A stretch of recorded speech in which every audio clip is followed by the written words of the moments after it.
खरंच मला सांगा, योगी आदित्यनाथ सारखा माणूस मुख्यमंत्री झाल्याचा तुम्हाला आनंद झालाय का? तुम्ही भाजपचे समर्थक असाल किंवा विरोधक, मुद्दा तो नाहीये. वेगळ्या विचारधारा असणं, त्या स्वीकारणं हे लोकशाहीचं सौंदर्य आहे. पण ज्या योगींवर थेट घाणेरडे आरोप आहेत, जातीय दंगली पेटवल्या अशा प्रकारचे आरोप आहेत आणि तो साधा आक्षेप आहेत, त्यांची स्वतःची विधानं त्याहून भयानक आहेत. या निवडणुकीतही त्यांनी अशी विधानं जाहीरपणे केली. त्या नेत्याला तुम्ही उत्तर प्रदेशचा मुख्यमंत्री म्हणून बघणार? लोकसंख्येचा विचार केला तर उत्तर प्रदेश हा जगातला 5व्या क्रमांकाचा देश आहे. जगातल्या फक्त 4च देशांची लोकसंख्या उत्तर प्रदेशहून जास्त आहे. एवढं मोठं हे राज्य.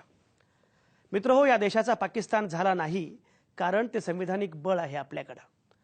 डॉक्टर बाबासाहेब आंबेडकरांनी महाडचा सत्याग्रह केला, त्याला आजच 90 वर्ष पूर्ण झाली.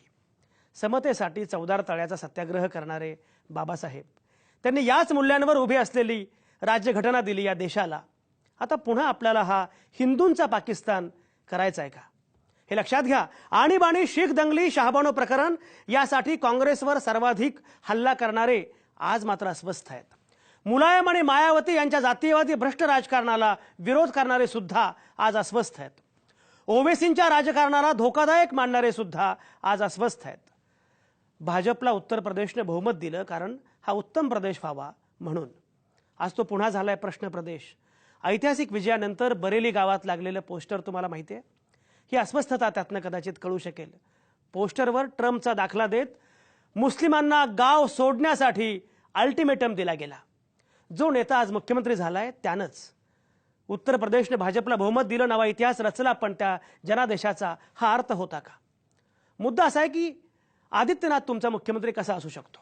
असा नेता मुख्यमंत्री होतो याच्यावरनं उत्तर प्रदेशमध्ये नुकत्याच झालेल्या निवडणुकीत काय प्रकारे समीकरणं वापरली गेली असतील याचा पुरावा मिळतो.